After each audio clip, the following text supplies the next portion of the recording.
And that means not just picking up talking points that the leadership might give you and reciting them back on the floor time and time and time again, which, by the way, I heard the same talking points time and time and time again for the last hour and a half. But it's to find out what's going on with this person, because it's our duty to make sure that there's good people in these agencies. I wish we'd have taken that same kind of thought with some of the folks that President Trump put forth.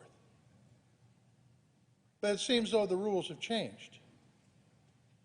And now we're going to take a good woman who the state of Montana knows well, who in fact was vetted in the state of Montana, and they said, all these accusations have no merit.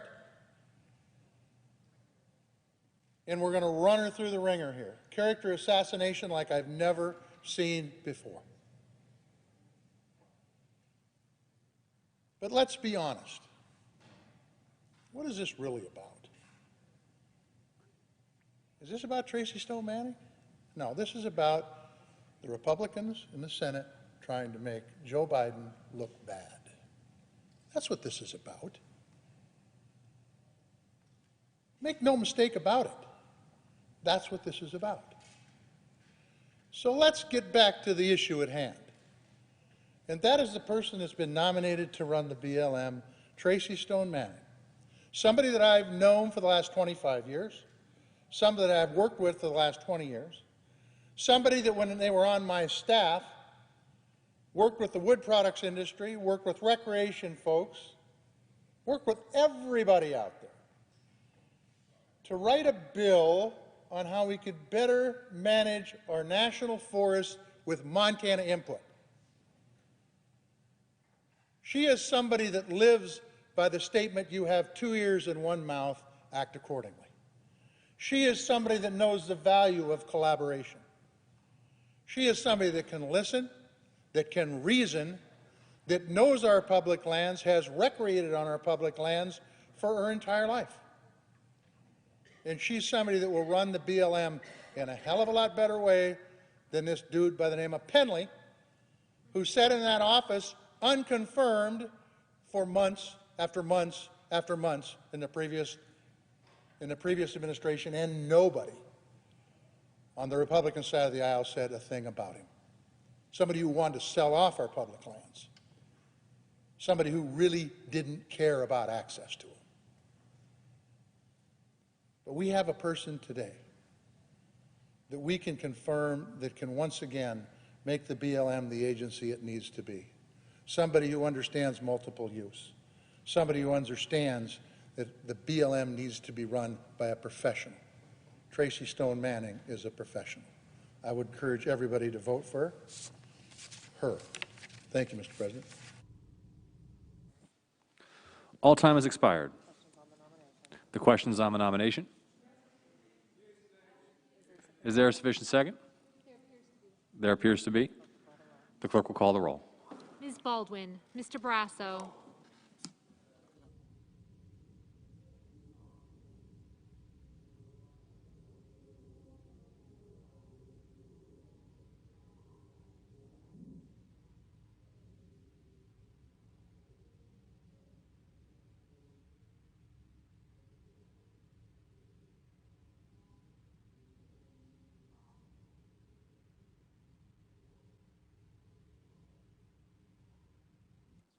Mr. Bennett,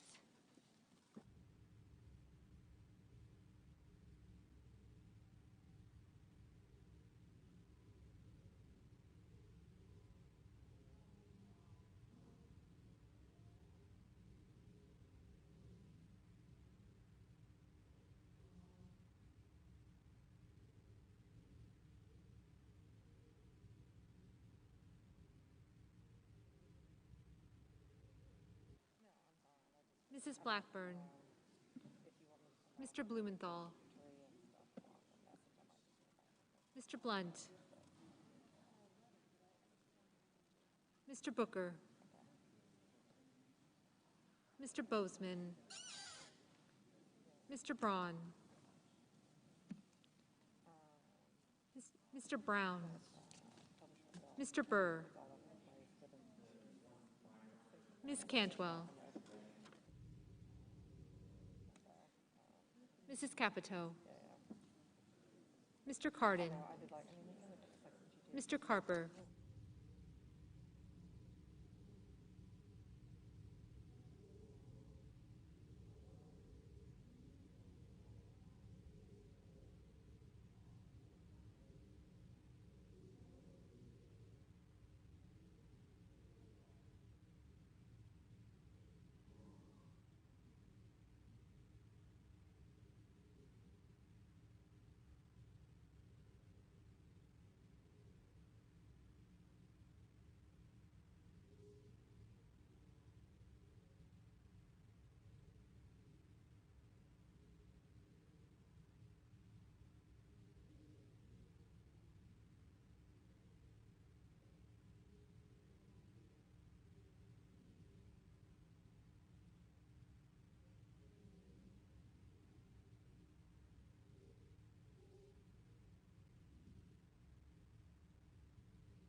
Mr. Casey.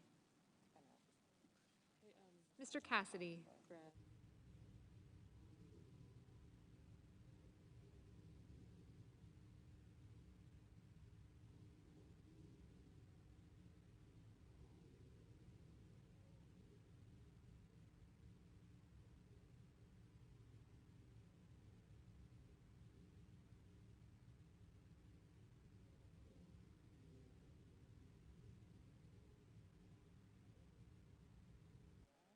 Ms. Collins.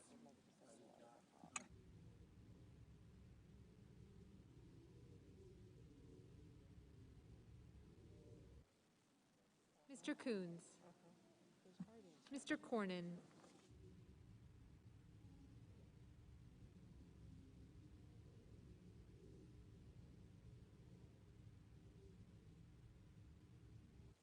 Ms. Cortez Masto.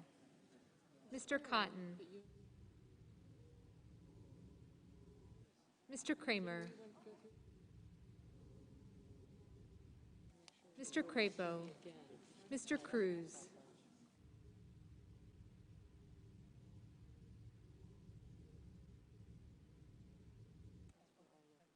Mr. Daines. Ms. Duckworth.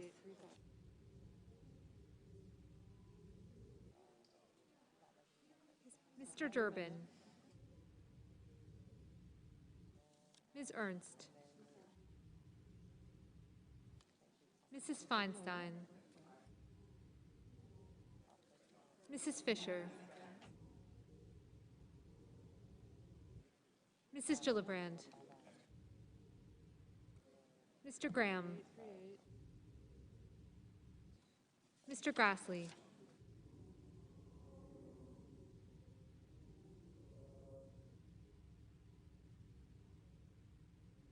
Mr. Haggerty.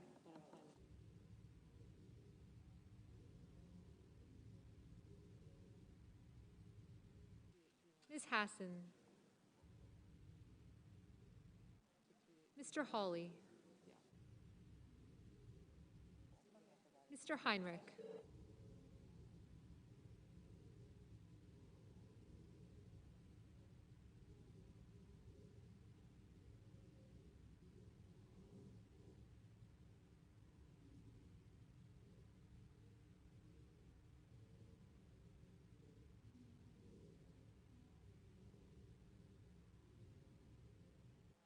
Mr. Hickenlooper.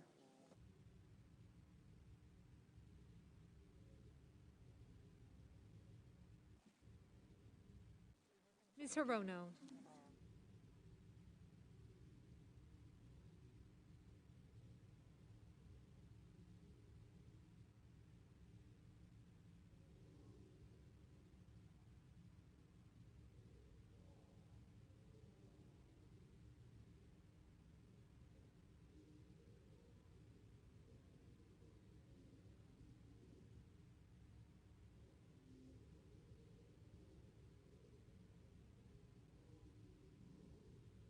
Mr. Hoven, Mrs. Hyde-Smith, Mr. Inhofe, Mr. Johnson, Mr. Kane, Mr. Kelly, Mr. Kennedy, Mr. King, Ms. Klobuchar, Mr. Langford, Mr. Leahy, Mr. Lee, Mr. Lujan, Ms. Lummis, Mr. Manchin, Mr. Markey, Mr. Marshall, Mr. McConnell, Mr. Menendez, Mr. Merkley, Mr. Moran,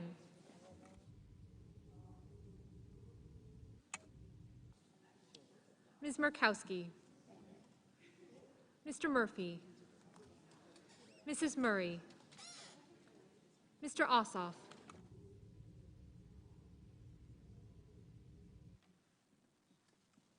Mr. Padilla, Mr. Paul, Mr. Peters,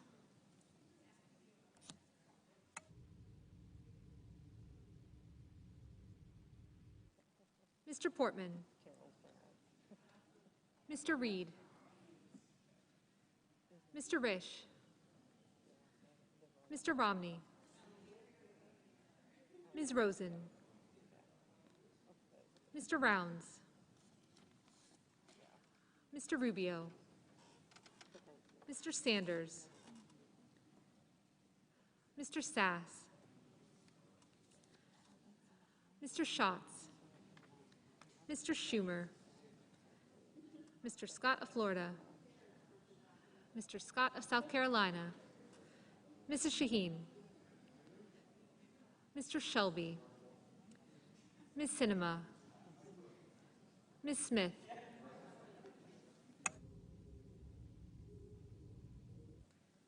Ms. Stabenow, Mr. Sullivan,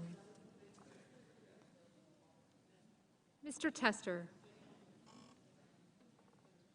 Mr. Thune, Mr. Tillis, Mr. Toomey, Mr. Tuberville, Mr. Van Hollen, Mr. Warner, Mr. Warnock, Ms. Warren,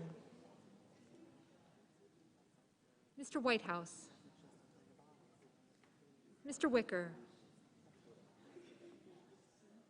Mr. Wyden, Mr. Young,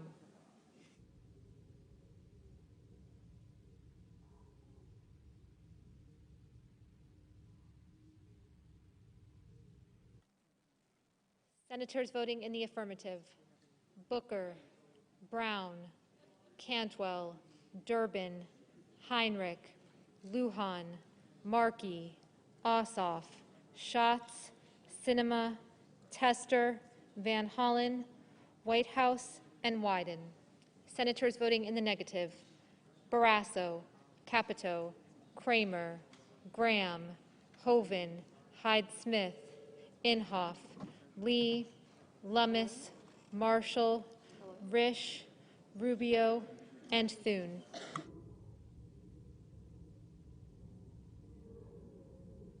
Mr. Reed, aye. Mr. Burr, no. Mr. Tillis, no.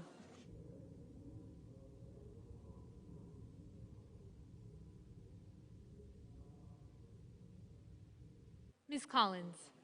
Collins, no.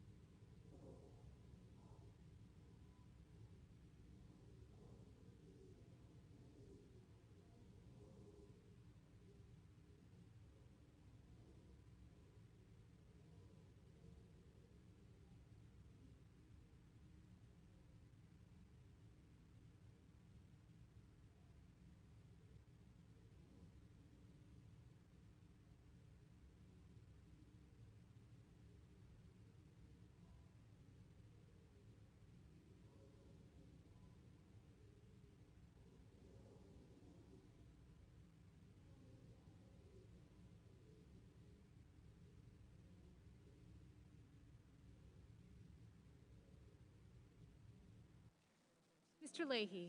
Mr. Leahy, aye. Mr. Sanders. Mr. Sanders, aye.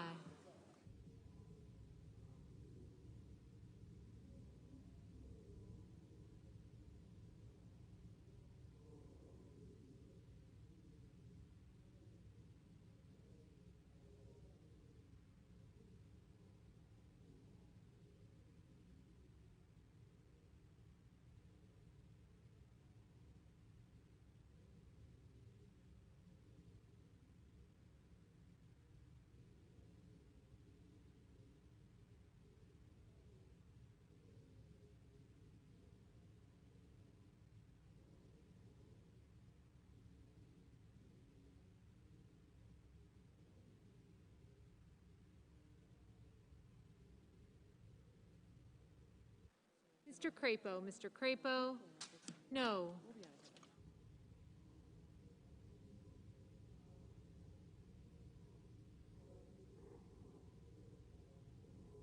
Mr. Casey. Mr. Casey, aye. Mr. Langford. Mr. Langford, no. Mr. Sass. Mr. Sass, no.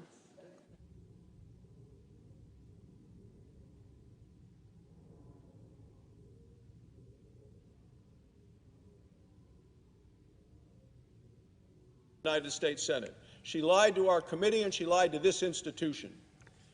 It is clear to me that her radical views have not changed.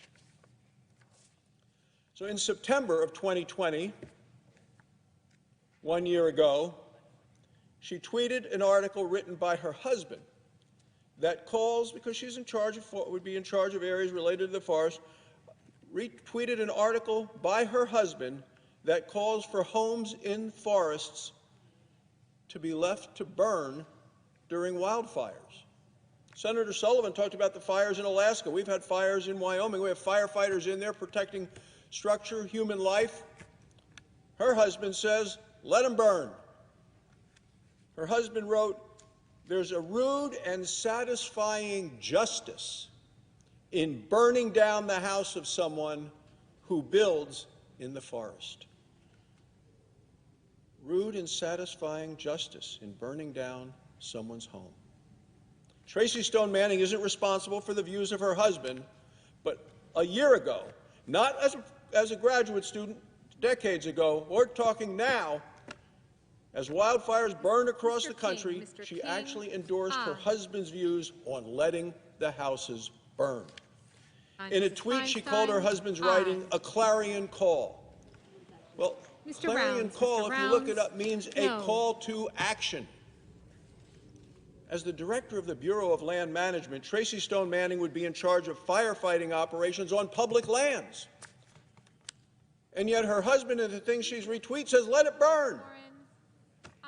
Apparently she is comfortable leaving the houses and the homes of our constituents in the Rocky Mountain West to burn because they built their homes in the forest. I have constituents who have homes in the forest.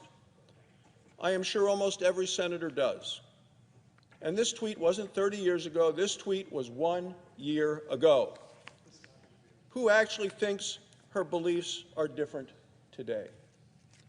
Now, her views on firefighting are just the tip of the iceberg. In her graduate thesis, she actually argued that Americans need to have fewer children. You know why? Because she says children are a threat to the environment. She actually called children environmental hazards. Can you find the environmental hazard in this photo? She told her readers to stop at 1 or 2.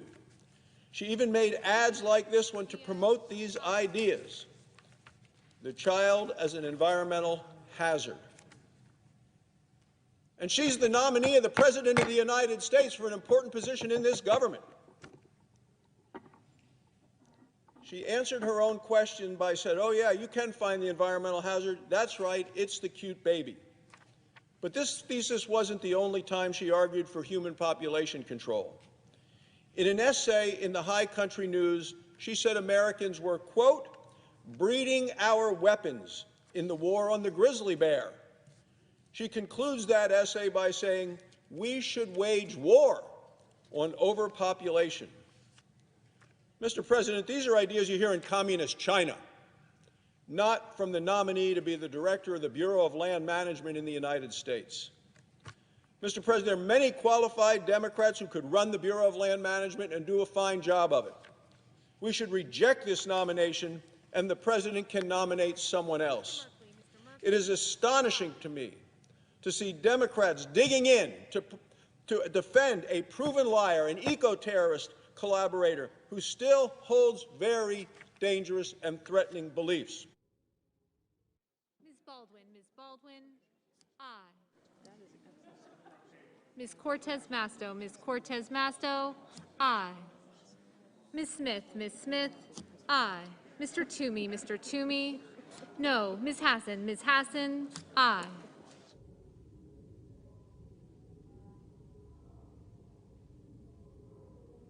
Mr.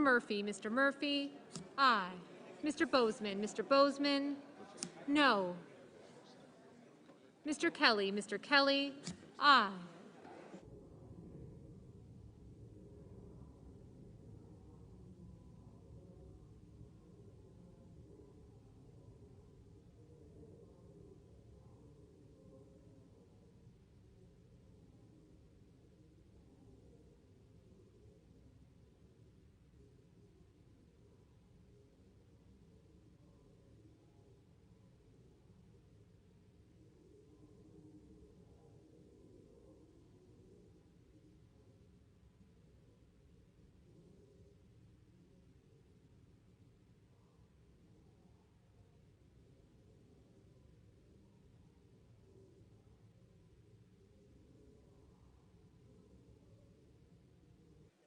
Mr. Kane, aye.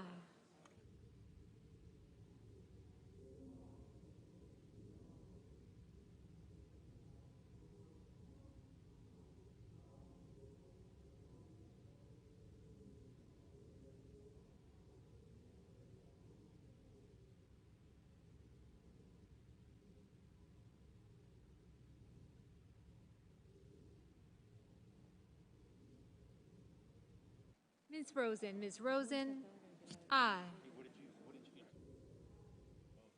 Mrs. Fisher, no.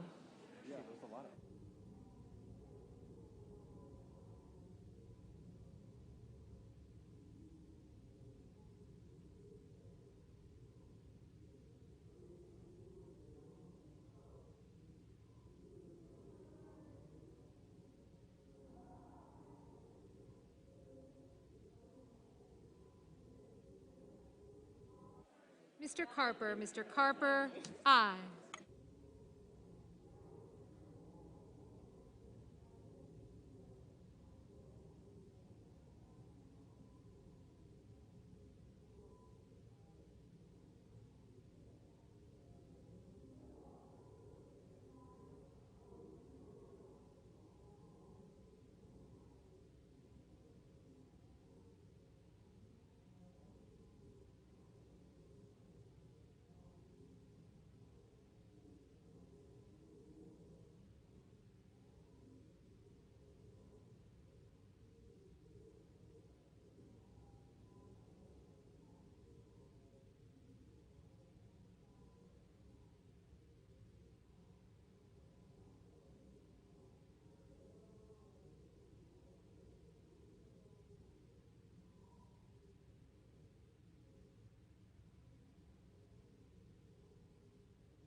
Mr.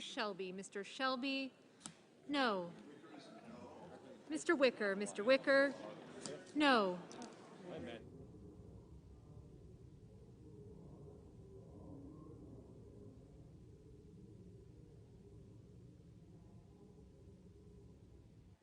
Mrs. Shaheen, aye.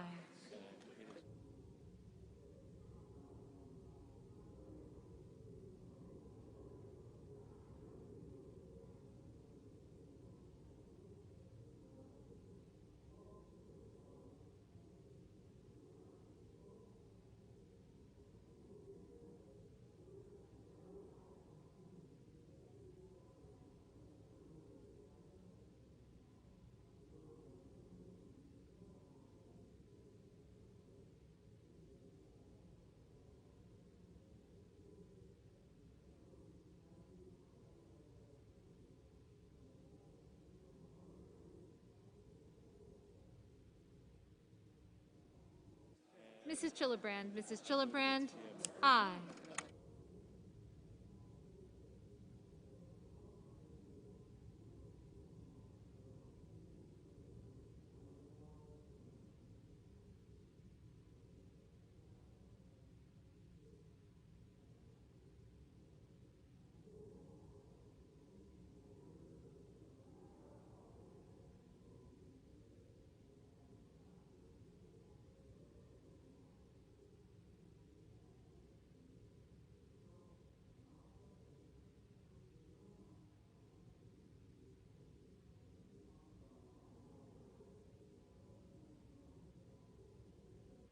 Mr. Hickenlooper, Mr. Hickenlooper, aye. Ms. Hirono, Ms. Hirono, aye.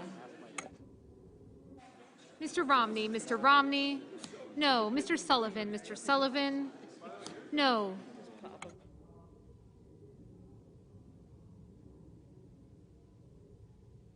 Mrs. Murray, Mrs. Murray, aye.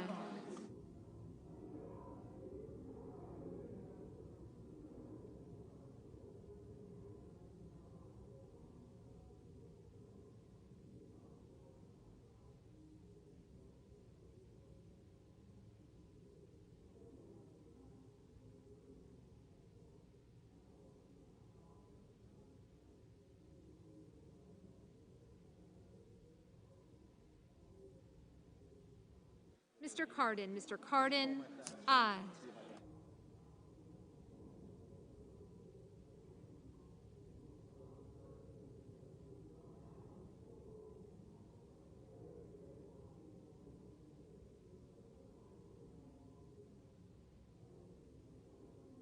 Mr. Scott of Florida, no.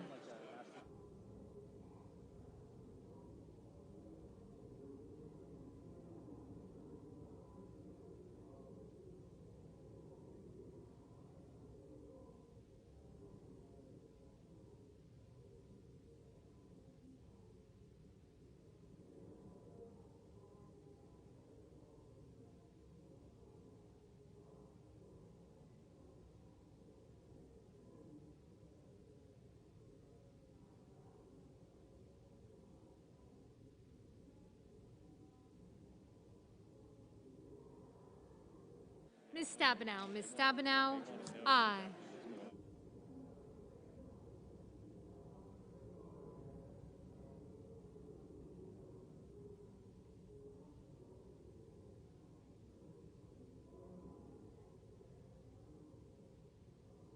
Ms. Murkowski, no.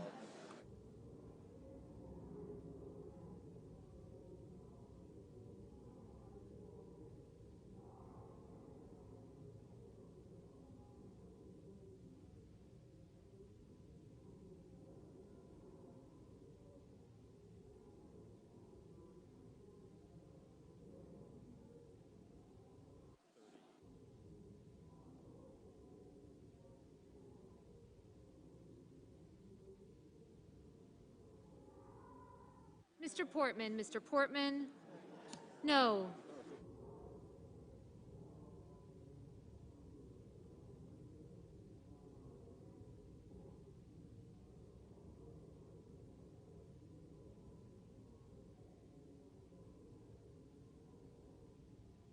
Mr. Blumenthal, aye.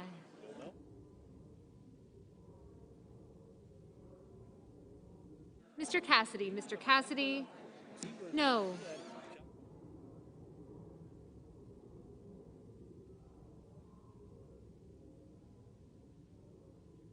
Mr. Coons, aye.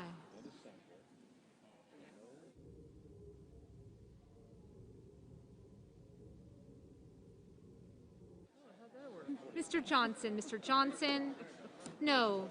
Mr. Warner, aye. Ms. Ernst, no.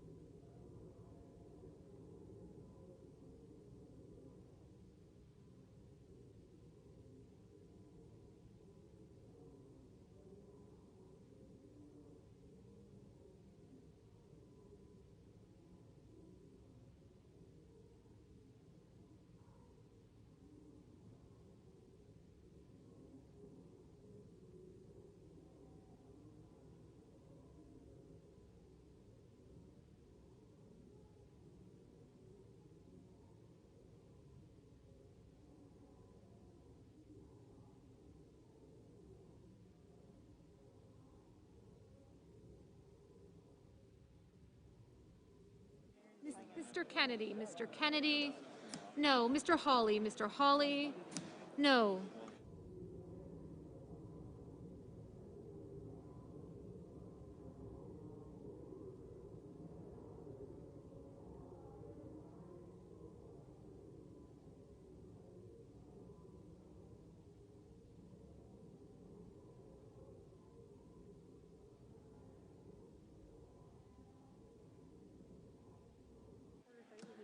Mr. Daines, Mr. Daines, no.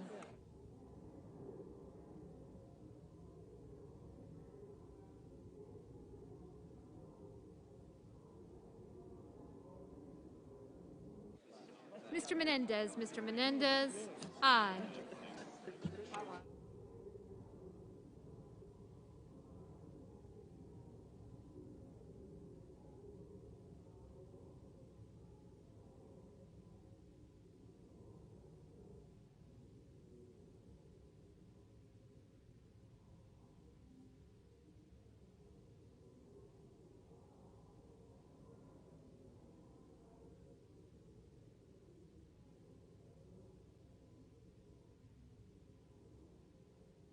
Mr. Schumer, aye.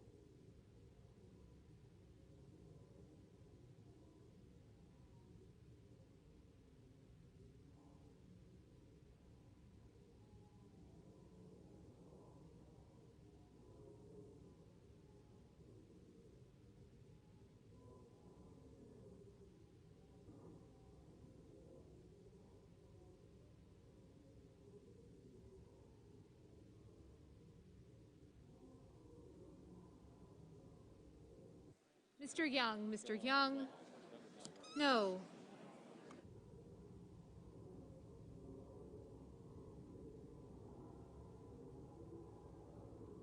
Mr. Braun, no.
$3.5 trillion entitlement bill. Ms. Duckworth, They're aye. literally going back to welfare as we once had it, rather than ending welfare as we know it.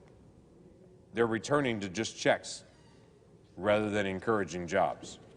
We've seen already what that looks like in our economy just this year, when in March, April, May, June, so many states had such a hard time hiring individuals because individuals were getting just enough money to be able to get by. Mr. Cotton, And so Mr. employers Cotton. were trying to hire people, No. but people were saying, as long as I can get by, I'm just going to be able to get by.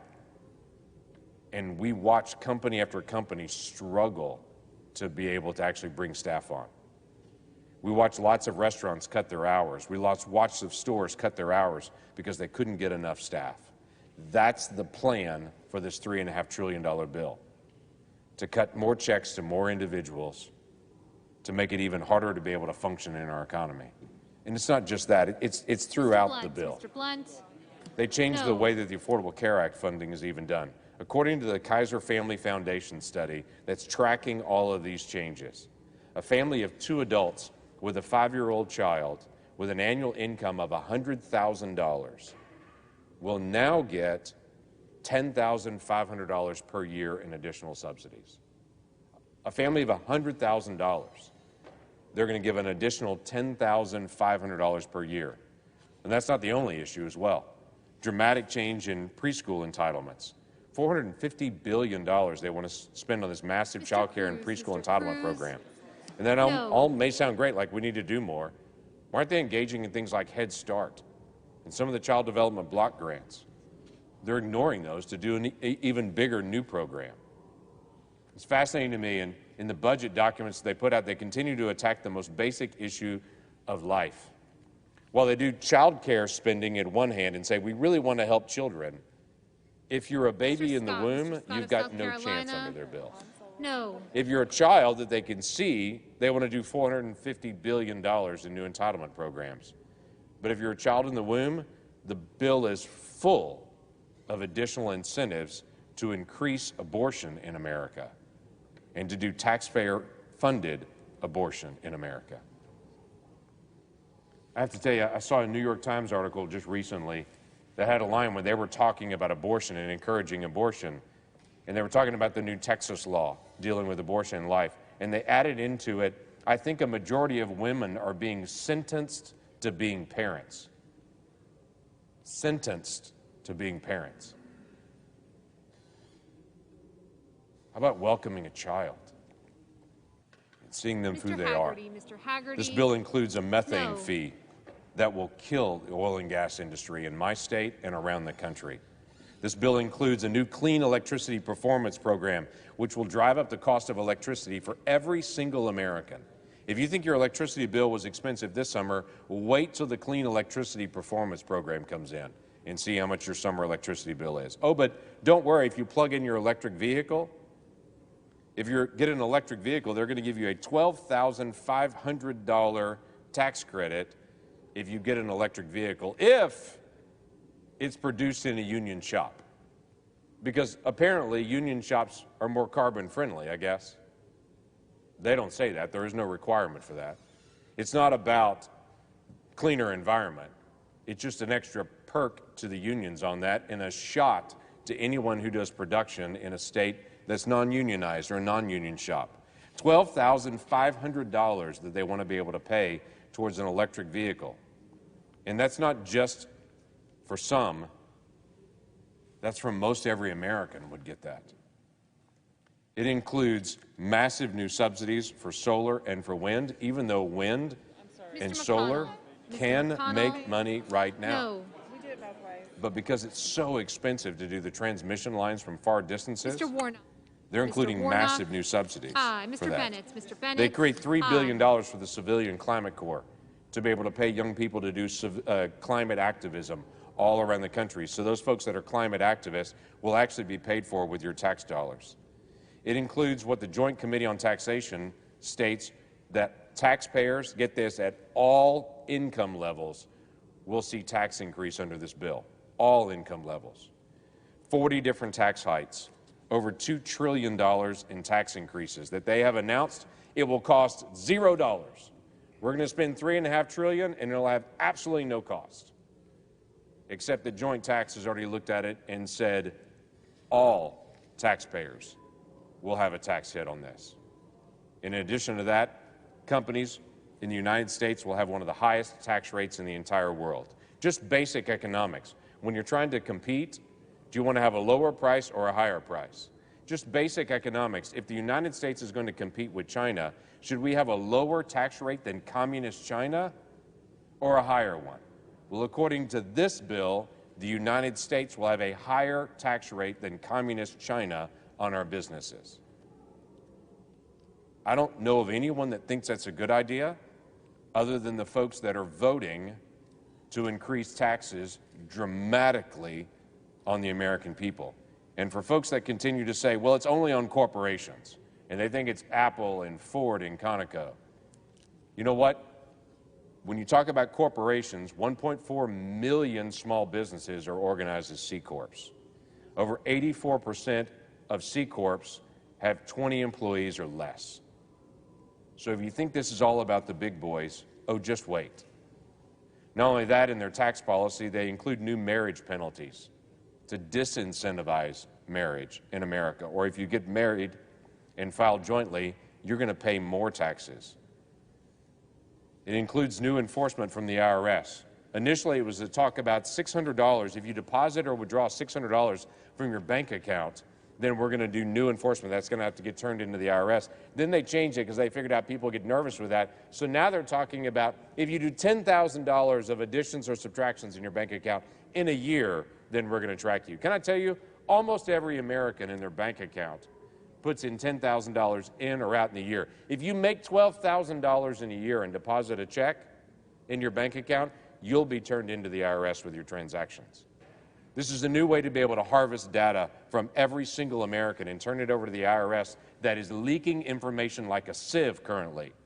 As information is being leaked out from ProPublica to be able to just release Americans' tax returns. At the same time, my Democratic colleagues are saying we want the IRS to have even more data.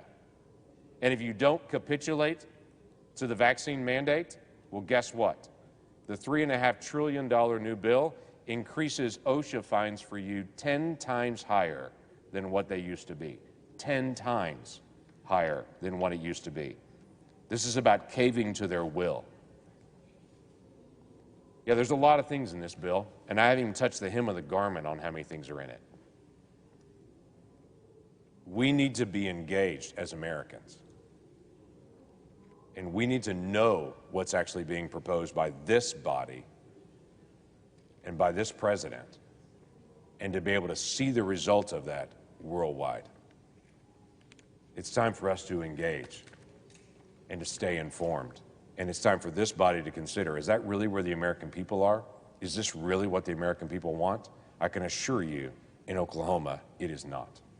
I yield the floor.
The yeas are 50, the nays are 45. The nomination is confirmed.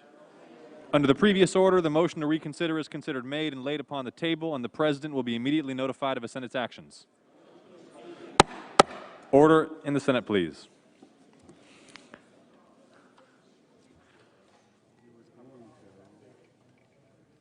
Well, I can. Here's my statement.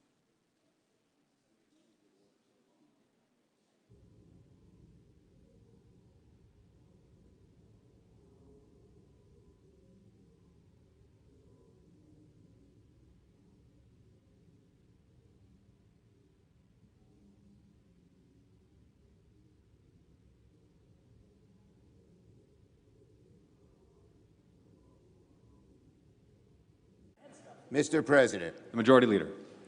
Mr. President, I ask unanimous consent that the vote on confirmation of the Meyer Amendment occur at 5:30 p.m. on Monday, October 4th, and that if confirmed, the motion to reconsider be considered made and laid upon the table, and the President be immediately notified of the Senate's action.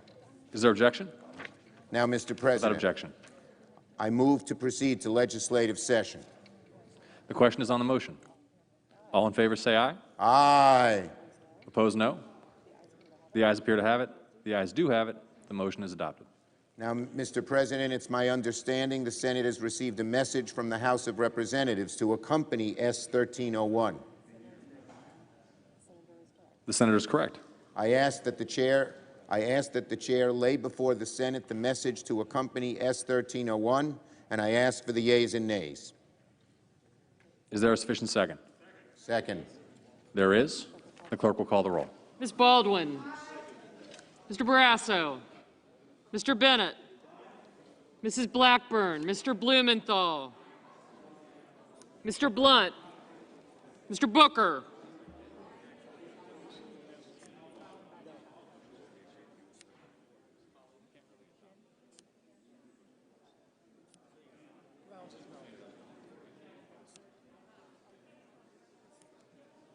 Thanks. King. I got you, Kat. I got you. Thanks. Stabenow, Duckworth. No, no.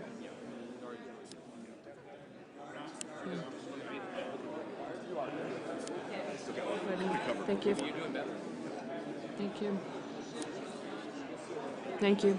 Thank you. I'll see you on Monday. Yeah.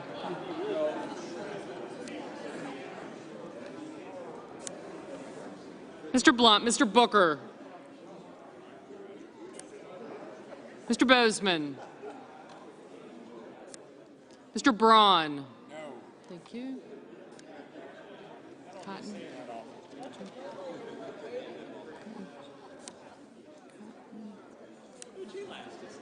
I got you.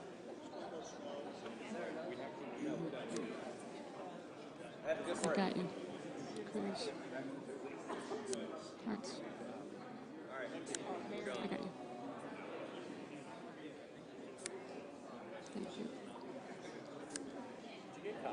Yes.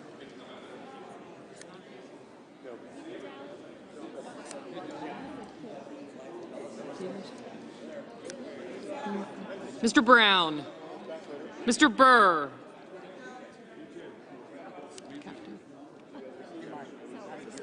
Ms. Cantwell, Mrs. Capito.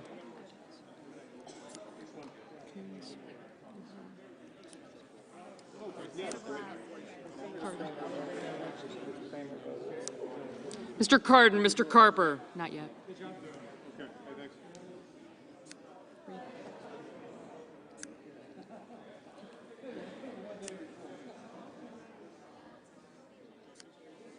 Mr. Casey. Mr. Cassidy, Ms. Collins. Mr. Coons, Mr. Cornyn. Ms. Cortez Masto.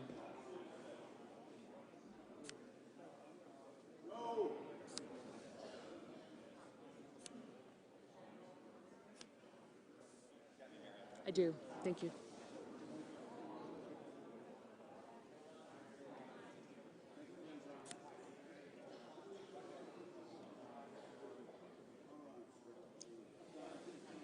Mr. Kramer, Mr. Crapo, Mr. Cruz, Mr. Daines, Ms. Duckworth, Mr. Durbin, Ms. Ernst, Mrs. Feinstein, Mrs. Fisher, Mrs. Gillibrand.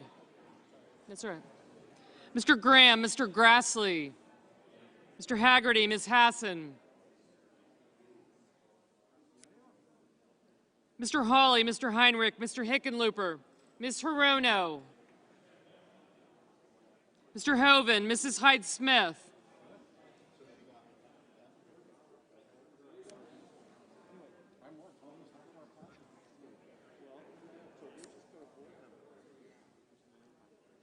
Mr. Inhofe, Mr. Johnson, Mr. Kane, Mr. Kelly, Mr. Kennedy, Mr. King,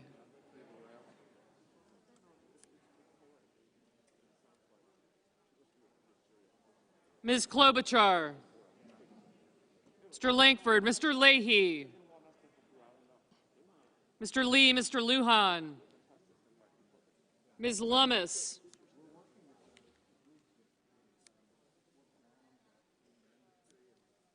Mr. Manchin, Mr. Markey, Mr. Marshall, Mr. McConnell, Mr. Menendez, Mr. Merkley,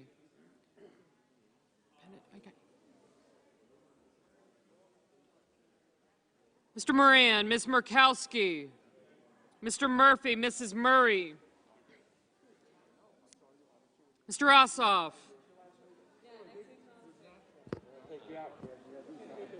Mr. Padilla, Mr. Paul, Mr. Peters, Mr. Portman, Mr. Reed, Mr. Risch, Mr. Romney, Ms. Rosen, Mr. Rounds, Mr. Rubio,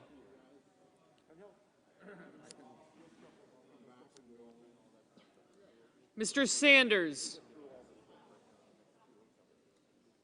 Mr. Sass, Mr. Schatz,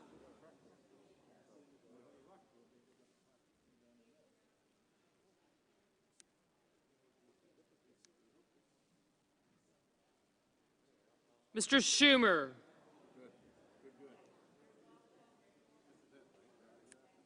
yes.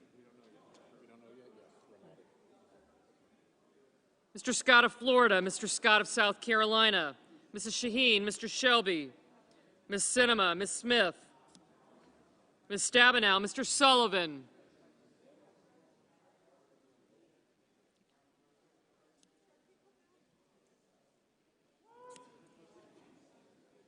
Mr. Tester, Mr. Thune, Mr. Tillis, Mr. Toomey, Mr. Tuberville, Mr. Van Hollen, Mr. Warner,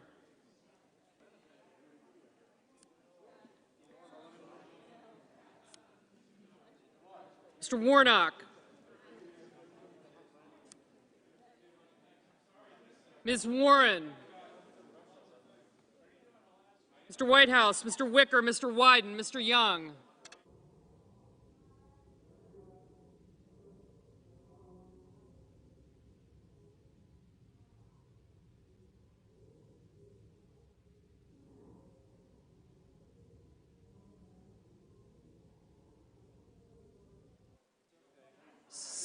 Senators voting in the affirmative: Baldwin, Bennett, Blumenthal, Brown, Cantwell, Cardin, Carper, Casey, Coons, Cortez Masto, Duckworth, Durbin, Feinstein, Gillibrand, Hassan, Heinrich, Hickenlooper, Hirono, Kane, Kelly, King, Lujan, Manchin, Menendez, Murphy, Murray, Ossoff, Peters, Reed, Rosen, Schatz, Schumer, Shaheen, Sinema, Smith, Stabenow, Tester, Van Hollen, Warner, Warnock, Whitehouse, and Wyden.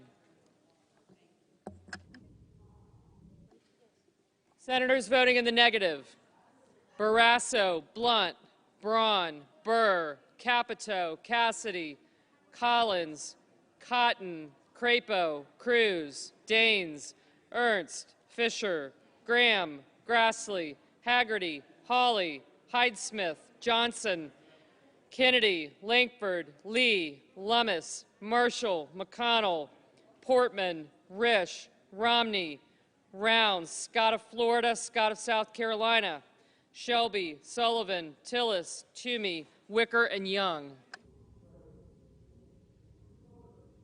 Mr. Booker, aye. Mr. Merkley, aye.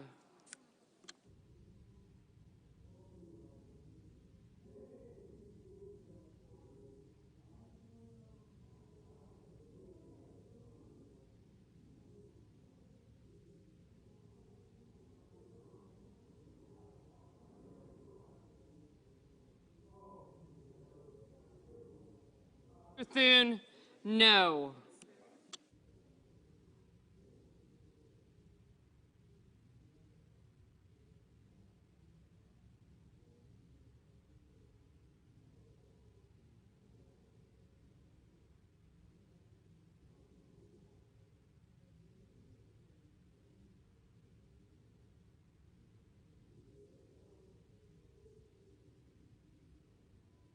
Mr. Bozeman, no.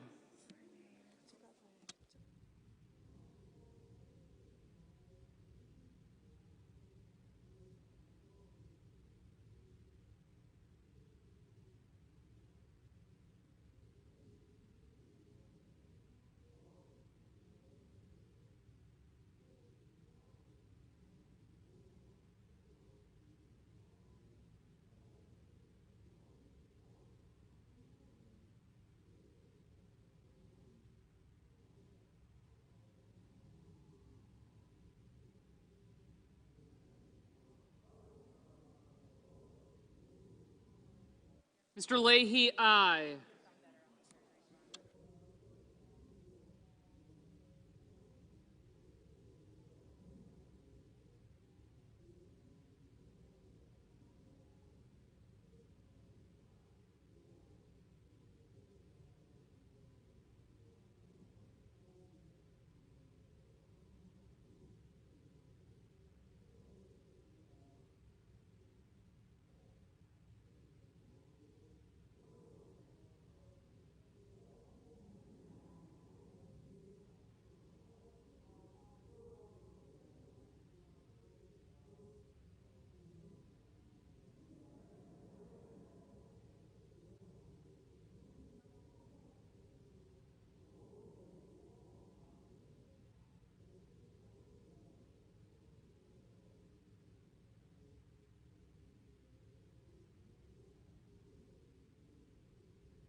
Mr. Hoven, no.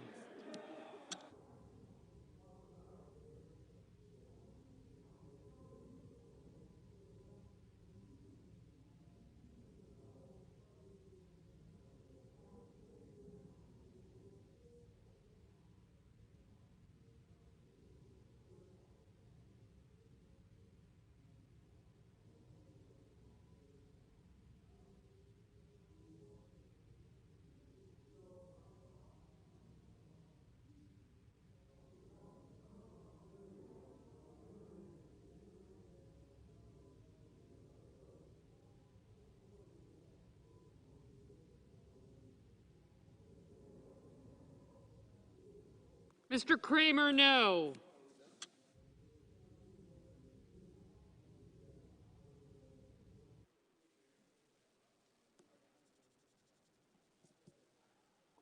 Mr. Sanders, aye.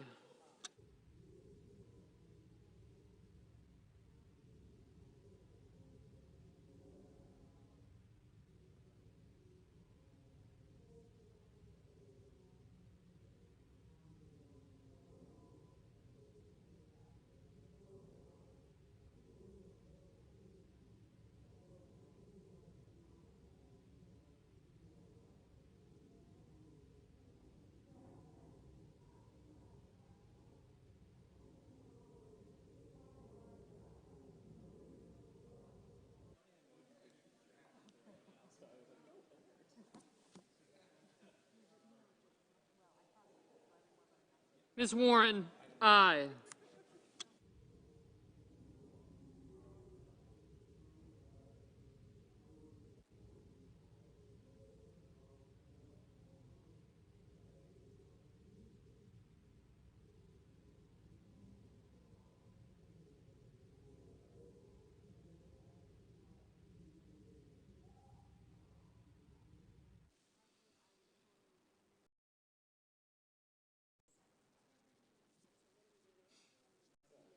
Ms. Murkowski, no.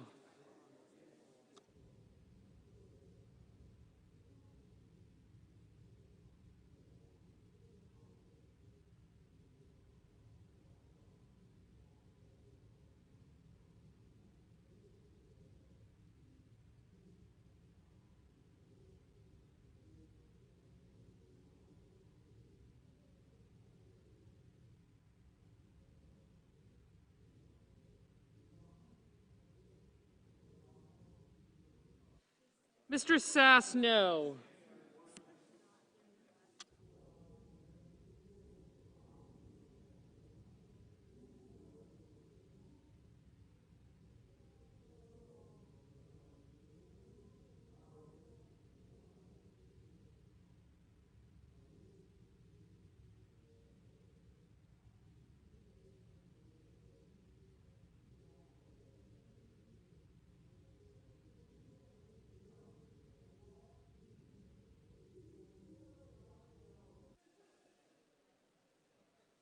Ms. Klobuchar, aye.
Mr. Markey, aye.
Fire away.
On this vote, the yeas are 50, the nays are 43. The motion is agreed to. Senator from New Jersey. Mr. President, it was my intention to come to the floor to ask unanimous consent for a $1 billion replenishment for Iron Dome. We Democrats believe that this is incredibly important for the safety and security of the State of Israel, our ally. Unfortunately, Senator Paul, who has an amendment to my unanimous consent request, could not be here tonight. And as a courtesy to him, we are postponing until Monday. But on Monday, I intend to come to the floor and ask for that unanimous consent. Thank you, Mr. President. I yield the floor. The Majority Leader. Thank my colleague. Mr. President, so a few moments ago, the Senate voted to proceed to going to the House message on the debt ceiling suspension until December of 2022. For the information of all, this vote will only require a majority threshold and is a necessary procedural step before cloture can be filed on the House-passed legislation. Now, despite Republicans' twisted logic for wanting the debt limit to be addressed while actively blocking that from happening, the basic facts have not changed. The debt must be addressed, it will be addressed, and America cannot default. We Democrats are not asking Republicans to vote with us. If they want to vote to stop checks from going to veterans and payments to Social Security recipients, they can do so. But what we are saying is simply the Republicans ought to get out of the way so Democrats can suspend the debt limit. That is what Republicans have asked for. Leader McConnell talked about that idea repeatedly on the floor over the last several weeks. And it's the best way to avoid financial catastrophe without endangering the American people.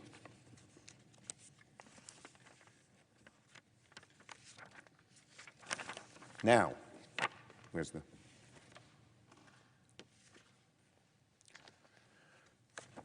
So, Mr. President, I move that the Senate concur in the House amendment. The clerk will report the motion. I move to concur in the House amendment to S. 1301 with an amendment. Oh, excuse me, Madam Clerk. The chair lays before the Senate a message from the House. I move to Resolved that the bill from the Senate, S. 1301, entitled An Act to Provide for the Publication by the Secretary of Health and Human Services of Physical Activity Recommendations for Americans, do pass with an amendment.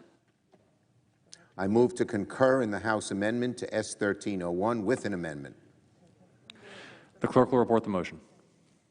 With The Senator from New York, Mr. Schumer, moves to concur in the House amendment to S. 1301. I ask for The Senator from New York, Mr. Schumer, moves to concur in the House amendment to S. 1301 with an amendment number 3835. Right. Okay, Mr. President, I ask for the yeas and nays. Is there a sufficient second? There appears to be. The yeas and nays are ordered. I have an amendment at the desk. The clerk will report. The Senator from New York, Mr. Schumer, proposes an amendment numbered 3836 to amendment numbered 3835. I move to refer to the Committee on Finance with instructions to report back forthwith an amendment. With an amendment. Forthwith with an amendment. The clerk will report the motion. Not a with. The Senator from New York, Mr. Schumer, moves to refer S. 1301 to the Committee on Finance with instructions to report back forthwith with an amendment number 3837.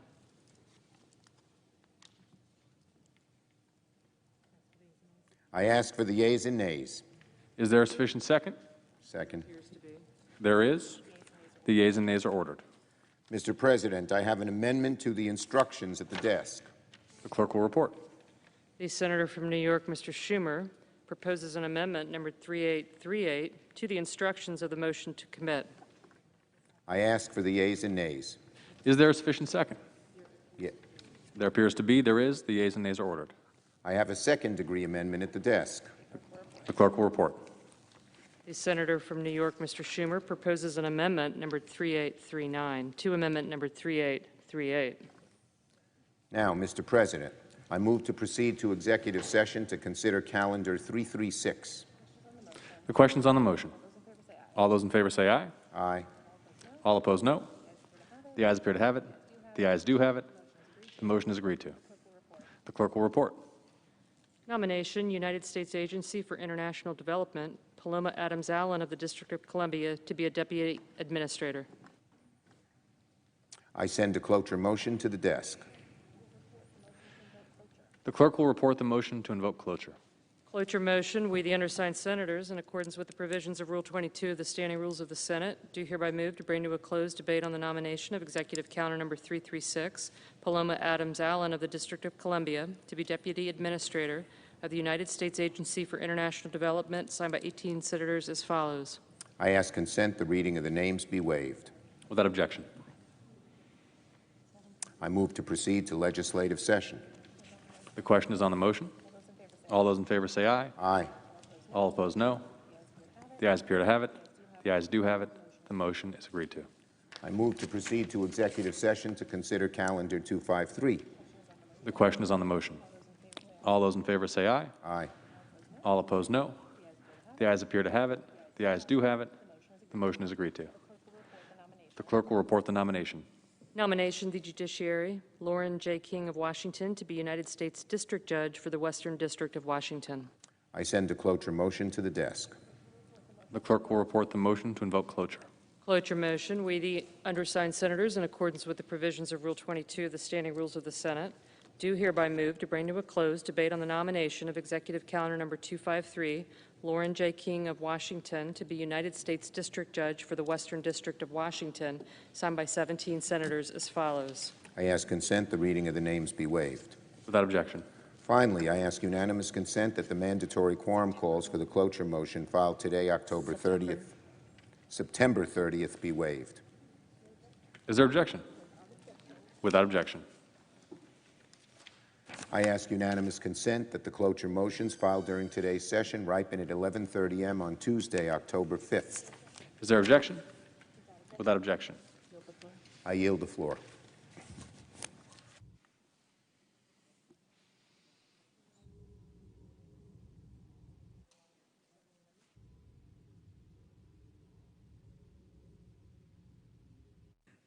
Mr. President. Senator from Alaska. Mr. President, a lot going on in the Senate as we've been debating and voting on a number of things, important matters, no doubt, for the country. But that doesn't mean that we're going to forget other important matters that we regularly take up here in the Senate. And what I'm talking about is, of course, the Alaskan of the Week. Now, our pages are back, which is such great news, but you need to know this is one of the most exciting times in the Senate. Usually every Thursday, I get an opportunity to come down here on the Senate floor and talk about somebody in Alaska who's making a difference. Heck, we talked about a gold medal Olympic athlete just a couple weeks ago, making a huge difference for Alaska, her community, the world, America. So we really enjoy this. Kind of got a cult following, but the pages really enjoy because stories and adventure, all through the people who are doing wonderful things in my state. This week, on the actual day of her retirement from a long and rewarding career with the Alaska State Troopers, our Alaskan of the Week is Ann Sears.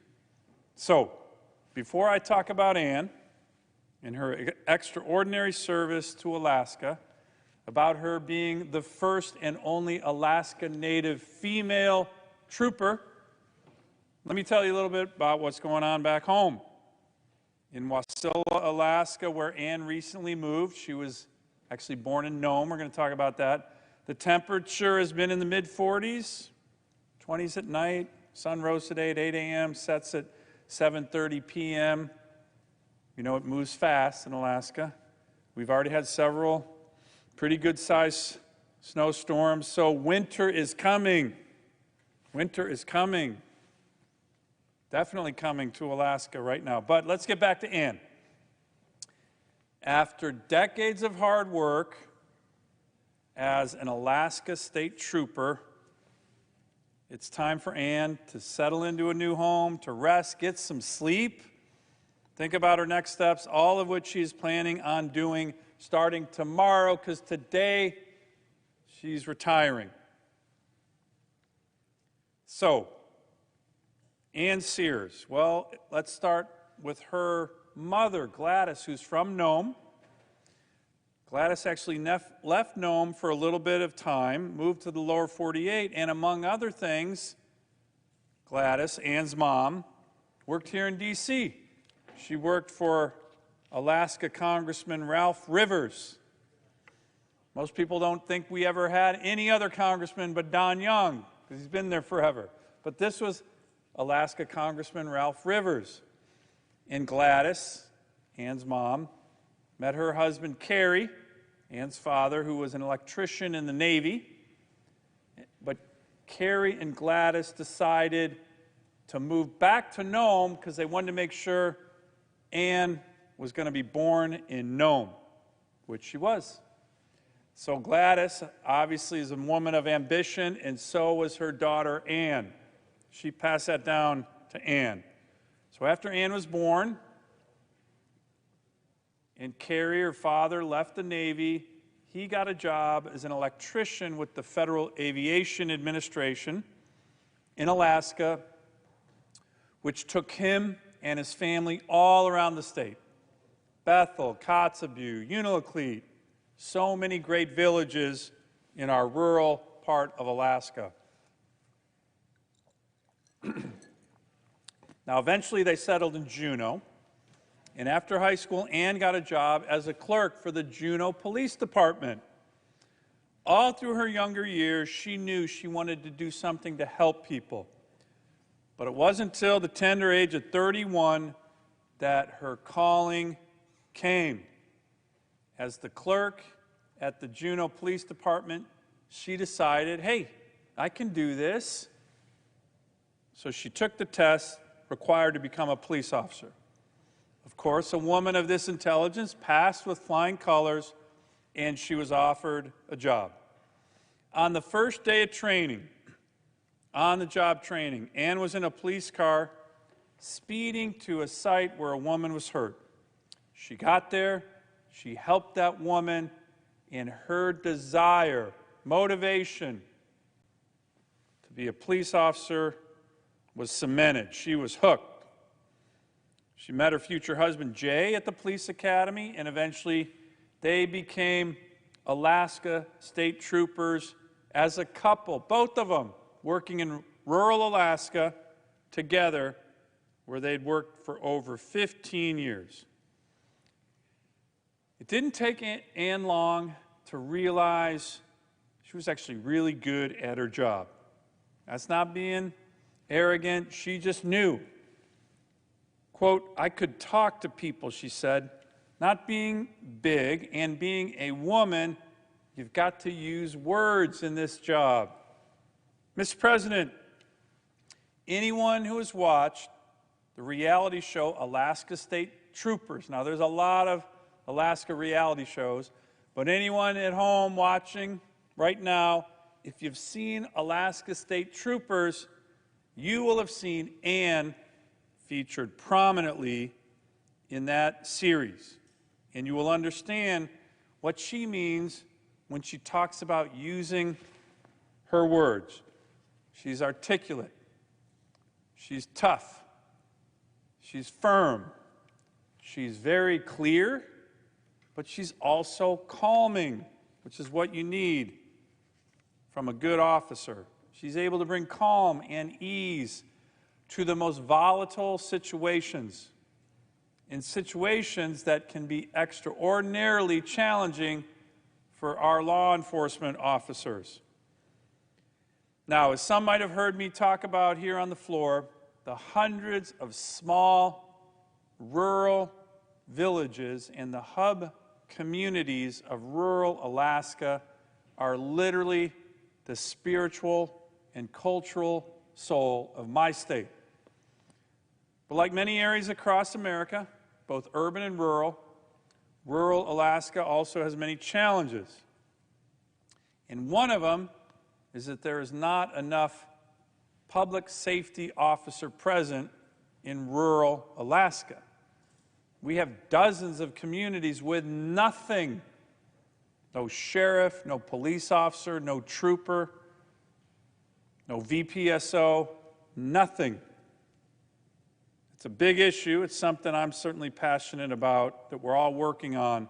More law enforcement presence in our rural communities. So being a law enforcement officer in rural Alaska, particularly in the hundreds of villages that don't have roads to get in and out of, can pose unique challenges. Ann has seen those challenges throughout her career. What are some of those? Well, first you have to get to the village, especially if it doesn't even have an officer in the village when there's a crime or a challenge. That often requires flying in a single-engine plane to remote places in a giant state in tough weather. Then when you get there, you have to figure out where you need to go. Sometimes there's no facilities, no jail, no holding cell, no place to take people. Maybe one city office at the most. And then you have to figure out how to get into those offices, which can be particularly challenging, particularly in the winter, when it's cold and dark and might be 50 below zero with the wind howling. So these are many, many of the challenges that Ann has dealt with. As she says, quote, "This is not NCIS or Law and Order. In rural Alaska, we have to do it all." Indeed, as a trooper, she has played many roles: a protector, an enforcer, a trooper, a friend, a confidant, a social worker, and she loved it all, and she was really good at it. Quote, here's what she said, quote, "It was the best job I could ever have had, and the hardest job I could ever have had. But I couldn't have done it without my husband, Jay, my sons, Hunter and Zachary, and my brother, Perry," she said.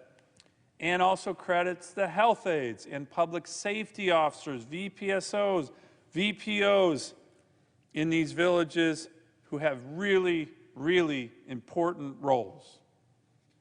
One of the most difficult aspects of her job was handling cases of domestic violence and sexual assault. Now, I love my state. We're a great state. I come down on the floor once a week and brag about it with our Alaskan of the Week, but this is something we don't like to brag about in Alaska, the horrific problems we have with domestic violence, sexual assault, and the challenges that brings, particularly with young people, too many people. But she has been very focused on these issues and teamed up with local health providers to go into high schools to give presentations about these horrible crimes and talk about why it's wrong, this kind of abuse, and to try to change the culture of our state, which we need to keep focused on. She had groups and gatherings for parents, too. She said mostly mothers would come and heartbreakingly, almost inevitably, tell stories of some of the victims and survivors of abuse that we have in our state. But she was undeterred. She said, quote, "If I could just touch one child on these kind of crimes to help them, I know I've made a difference." Mr. President, Ann has made a difference. I would say a huge difference for Alaska. Here's what fellow trooper Colonel Brian Barlow said about Ann's service. Quote, "Her legacy as a caring, compassionate, and dedicated trooper and investigator has without a doubt made our state, the great state of Alaska, a much safer place." James Cockrell, the commissioner of the Alaska Department of Public Safety, said that Ann's dedication to rural Alaska was an extraordinary asset to the department's mission to keep Alaskans safe. As I've said, Mr. President, Ann was the first female Alaska Native trooper, but I guarantee you she will not be the last. She has proved a role model for so many, a true trailblazer, an example that we need in Alaska and so many people look up to. Now, she hasn't decided what the future holds. She's still young and still has the urge to help out. I have no doubt she's going to make a big impact in other places, helping Alaskans. For now, though, you can tell this is a tough job. I think she needs a little rest and some sleep. So thank you, Ann, for all you've done. Congratulations on your retirement today from the Alaska State Troopers. Thank you for being an inspiration, an example to so many in our great state. And of course, congratulations on being our Alaskan of the Week. I yield the floor.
President, The Majority Leader. I ask unanimous consent that the Senate consider the following nominations on block, calendars 350, 351, that the Senate vote on the nominations on block without intervening action or debate.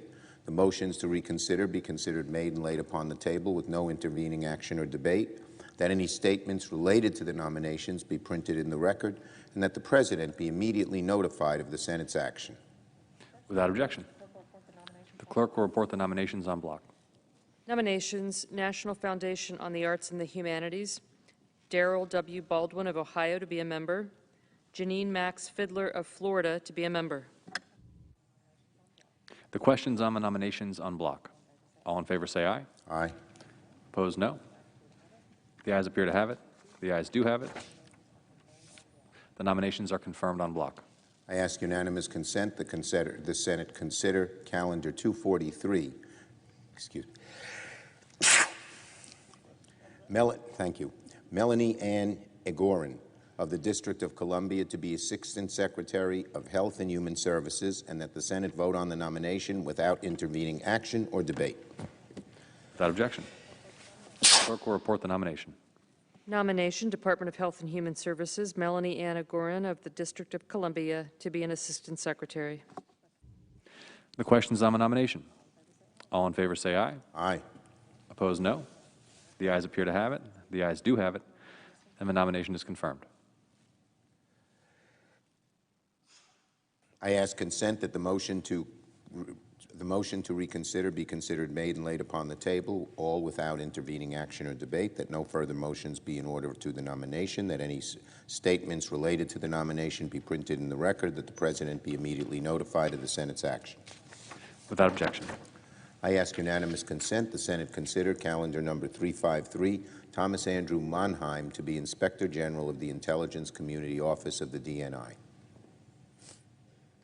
and that the Senate vote on the nomination without intervening action or debate. Without objection. The clerk will report the nomination. Nomination: Office of the Director of National Intelligence, Thomas Andrew Monheim of Virginia to be Inspector General. The question is on the nomination. All in favor say aye. Aye. All opposed, no. The ayes appear to have it. The ayes do have it. The nomination is confirmed. I ask consent the motion to reconsider be considered made and laid upon the table without intervening action or debate, that no further motions be in order to the nomination, that any statements related to the nomination be printed in the record, and the President immediately be notified of the Senate's action. Without objection.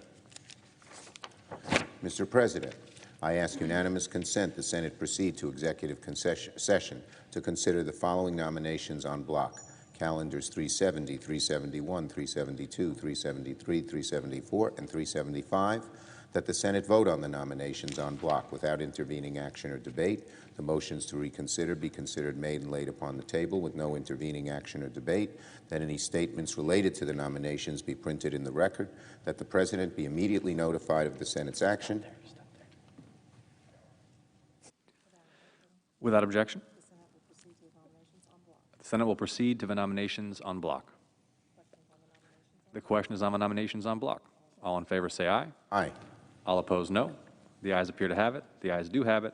The nominations are confirmed on block.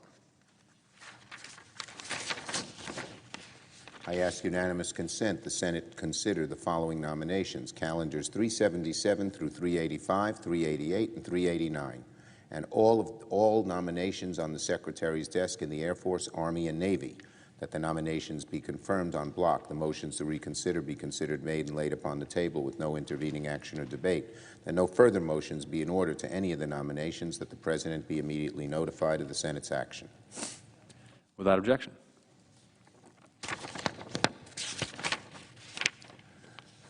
Mr. President, I ask unanimous consent that the Senate proceed to legislative session and be in a period of morning business, with senators permitted to speak therein for up to 10 minutes each. Without objection. I ask unanimous consent the Senate proceed to the immediate consideration of calendar 124, S. 1037. The clerk will report.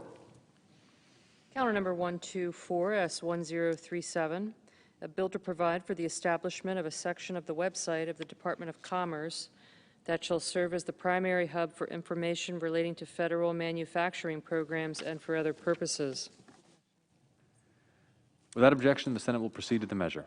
I further ask that the committee reported substitute be agreed to, the bill as amended be considered read a third time and passed, and the motion to reconsider be considered made and laid upon the table with no intervening action or debate. Without objection. Mr. President, I ask unanimous consent that the Committee on Commerce be discharged from further consideration of S-558 and the Senate proceed to its immediate consideration. The clerk will report. S-558, a bill to establish a national integrated flood information system within the National Oceanic and Atmospheric Administration and for other purposes. Without objection, the committee is discharged and the Senate will proceed to the measure. I ask unanimous consent the Wicker Amendment at the desk be agreed to, the bill as amended be considered read a third time and passed, and the motions to reconsider be considered made and laid upon the table. Without objection. I ask unanimous consent that the Senate proceed to the immediate consideration of S-2923, which was introduced earlier today. The clerk will report. S-2923, a bill to improve the Fishery Resource Disaster Relief Program of the National Marine Fisheries Service and for other purposes. Without objection, the Senate will proceed to the measure. I ask the bill be considered read a third time. Without objection. I know of no further debate on the bill. If there's no further debate, the question is on passage of the bill. All in favor say aye. Aye. Opposed, no. The ayes appear to have it. The ayes do have it. The bill is passed. I ask that the motion to reconsider be considered made and laid upon the table with no intervening action or debate. Without objection. Mr. President, I ask unanimous consent that the Judiciary Committee be discharged from further consideration, and the Senate now proceed to the following resolutions en bloc. Senate Res 338, Senate Res 366, Senate Res 368.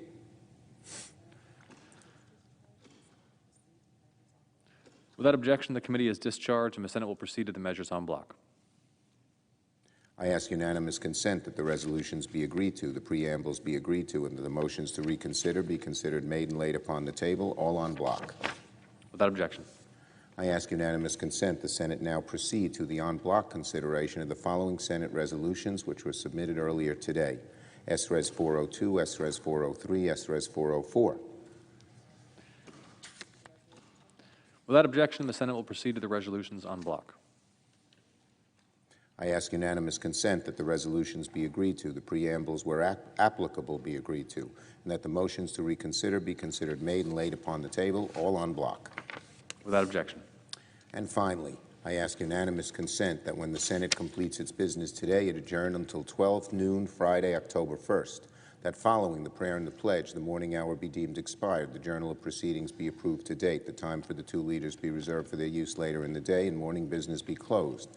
That upon the conclusion of morning business, the Senate proceed to executive session to resume consideration of the Adams-Allen nomination. Without objection. If there's no further business to come before the Senate, I ask that it stand adjourned under the previous order. The Senate stands adjourned until 12 noon tomorrow.